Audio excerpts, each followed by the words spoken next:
Good day everyone and welcome to my channel. Our topic for today is ingredients. My name is Rico Marco Herrera, a first year college student, courses of Bachelor Science Hospitality Management. Please watching and enjoy the video. It's my life. Cacacio Cavallo Podolico, one of the best noblest cheese varieties of Italy. Cacacio Cavallo Podolico is actually considered to be the Grana Padano of the South, but rarely ends up and in cooked dishes, since it tends to be enjoyed on its own at the end of meal. It looks like a chubby amphora topped by lamb. The name which translates as a horse cheese derives from the fact that these cheese are hung up to age in pairs, rope bound and slung over wooden board or beam. It's my life.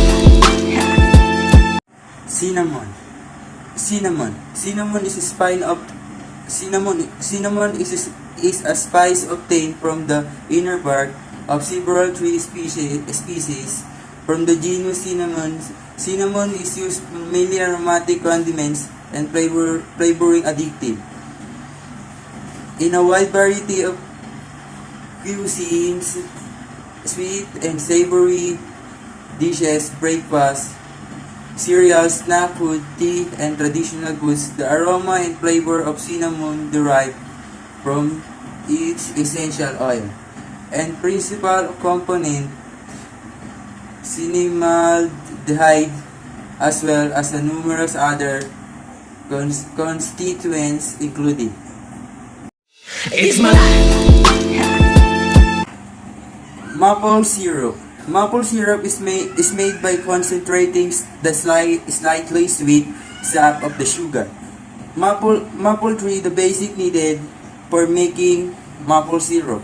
Therefore, some sugar maple trees and method of concentrating the sap into syrup as winter comes to an end, usually in late February or early March. Sugar makers prepare for their annual harvest of the maple trees. The groups of maple trees that is used is called a sugar bush or maple orchard. The sugar maker prepares his or her sugar bush by the clearing access roads, the snow, removing fallen branches, and setting up buckets or sub-tubing systems, whether they use tubing or buckets. Sugar makers must be sure that all their sap gathering, collecting, evaporating, and bottling equipment is absolutely clean and in good condition before the beginning of the season. It's my life. Edible gold. Edible gold tastes like nothing, and it has no actual taste. It does have a slight texture, but is very fine and will not make anyone choke. Although having gold seems to be the ultimate something in gourmet luxury, it actually has no taste. It adds nothing to a dish.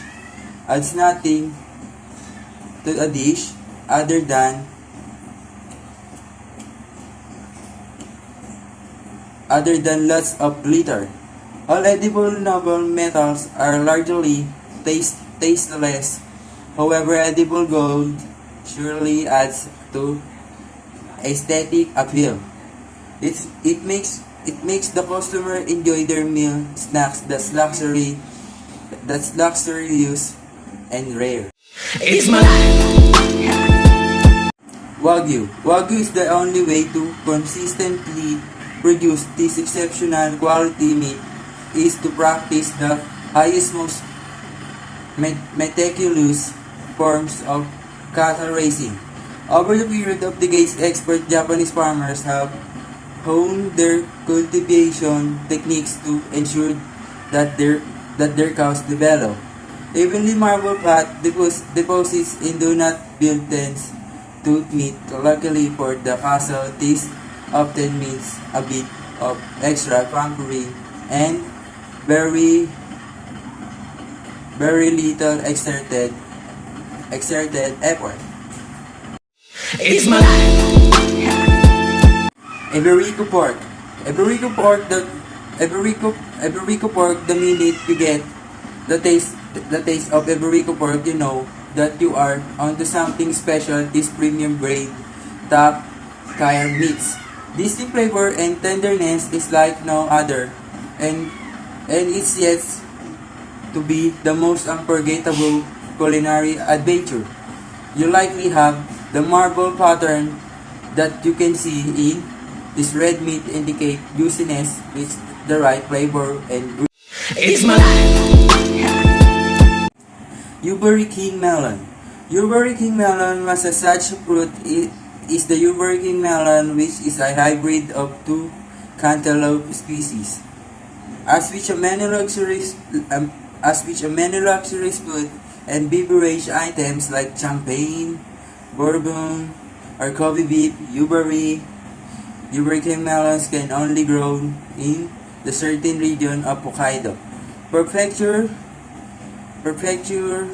Taste Atlas. In 2017, a pair of melons sold for over $26,000, which provoked the previous record of more than $23,000. However, the stratospheric 5-digit selling prices are often publicity stunt carried out by corporations that know they receive free advertising. They spend outrageous amount on something.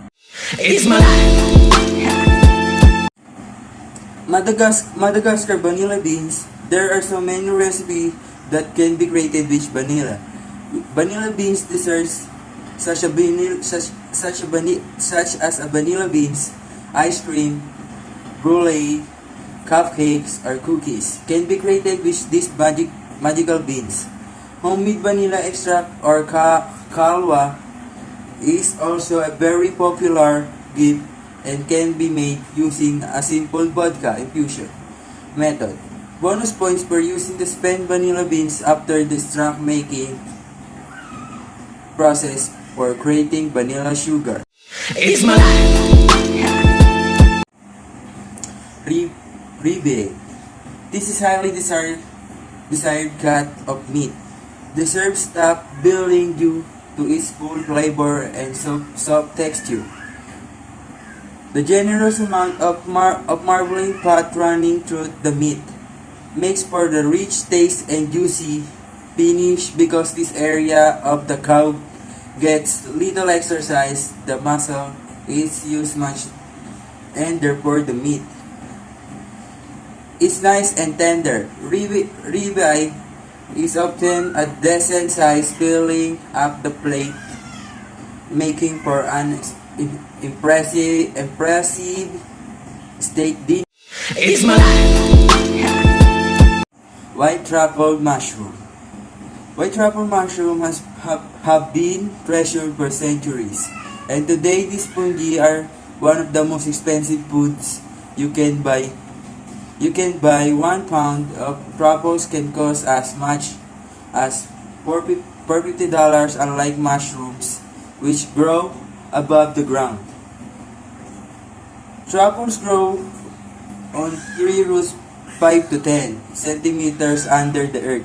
It takes special skills and tools to figure out where they are and gently collect them. Sometimes people leave it to train dogs and pigs to sniff them out.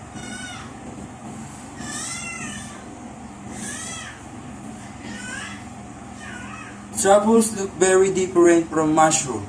They don't have stalks or gills, instead they're round, firm, covered in warts and berries inside. Some are are as small as walnuts, while others are as large as a piece.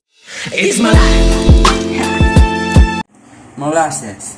Molasses is triacal is a viscous substance resulting from refining sugarcane.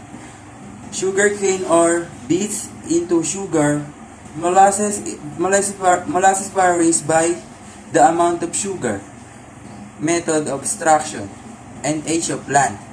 Sugarcane molasses is primarily used for sweetening and flavoring foods in the United States, Canada, and elsewhere. It's my life. Kopi luwak. Kopi luwak is Indonesian coffee that is made from partially digested coffee beans eaten and defecated by seabed. Yep, you heard that right. Farmers specifically seek out seabed droppings and collect the pieces which the coffee beans. For the further cleaning and processing, want to know the craziest aspect about these coffee beans. These beans go for hundreds of dollars per pound. It's my life. Almost caviar.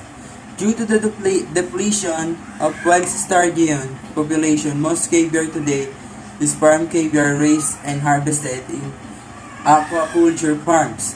Around the world, these caviar farms are used through sturgeon stock which are raised for years in controlled tanks or pools, and then harvested for caviar.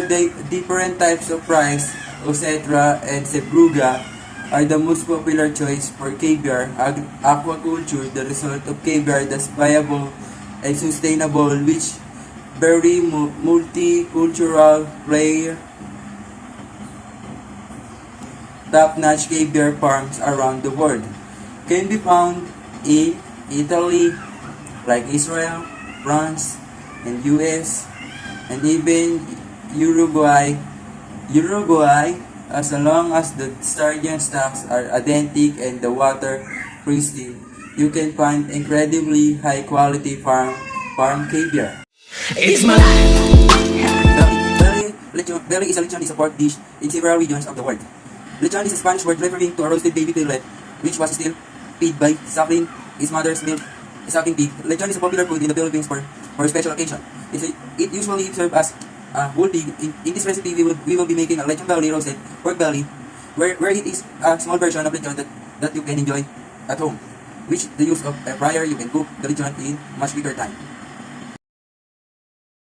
It's my life. Truffles are an edible fungus that are considered a delicacy. They will often be served in small amounts at expensive restaurants. Where the umami taste enhance dish. Truffles are small and lumpy, with either a dark skin or lighter color. If you're thinking of trying truffle for the first time, it's incredibly important to know how different they are to chocolate truffles. Chocolate truffles are named because of their physical resemblance to the mushrooms, but that's where the similarity stops in terms of flavor. They are nothing alike. Ceylon. Ceylon cinnamon it's made from the inner bark of the cinnamon verum tree. Ceylon is a tan brown in color and contains many tight sticks which soap layers.